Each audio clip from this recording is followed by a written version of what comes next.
Today, the Librarian of Congress, Carla Hayden, announced the 25 films for entry into the National Film Registry. The registry, which began back in 1989, now includes some 900 movies chosen for their cultural, historic, and aesthetic importance to preserving the nation's film heritage. Our senior arts correspondent, Jeffrey Brown, has more for our Arts and Culture series, Canvas. Nobody puts baby in a corner. An iconic line from an 80s romantic classic. A graphic and brutal scene that helped define the horror genre. I consider myself the luckiest man on the face of the earth. And the story of an American hero told in one of its seminal sports films. 3 of the 25 films chosen by a Library of Congress panel from the more than 6,700 nominated by the public for consideration this year.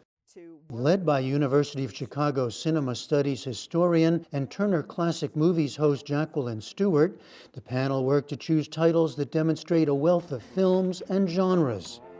The oldest name this year, Annabelle's Serpentine Dance, made in 1895 by the Edison Manufacturing Company.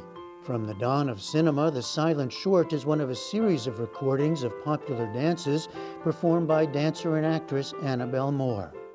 The newest films, 2007's No Country for Old Men and The Social Network from 2010. People want to go on the internet and check out their friends, so why not build a website that offers that? Friends, pictures, profiles, whatever you can visit, browse around. The award-winning drama about Mark Zuckerberg's creation of Facebook, written by Aaron Sorkin and directed by David Fincher. Other popular Hollywood hits include the 1984 comedy Beverly Hills Cop. You know, this is the cleanest and nicest police car I've ever been in my life. And Star Trek II, The Wrath of Khan, starring William Shatner and Mexican-American actor Ricardo Montalban. Buried alive, buried alive. The Wrath of Khan is one of 5 films selected this year that include prominent Latino artists or themes. The others include 1995's Mi Familia. It was one of the greatest days in the history of my family. And the 1970s counterculture classic Up in Smoke. I am stoned! The level of improv that we brought to those movies is what gave it its spontaneity.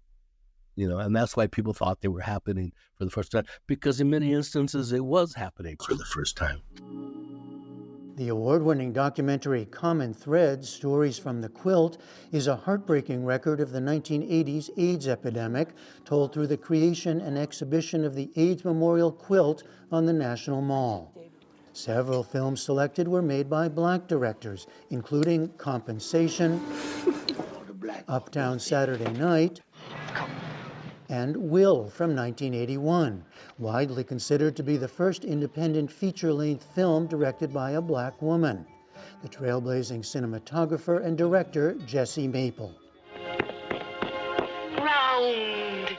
Also included this year, The Miracle Worker, Arthur Penn's biopic of Helen Keller and teacher Anne Sullivan, starring Patty Duke and Anne Bancroft. Yes! Can I have 10 hot dogs with lots of mustard and ketchup? The selection group cited 1989's Powwow Highway as one of the first indie classics to depart from long perpetuated stereotypes and treat Native Americans as ordinary people.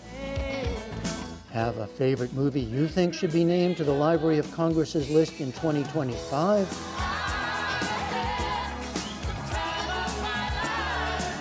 You can submit your nominations on the library's website through August 15th. For the PBS News Hour, I'm Jeffrey Brown.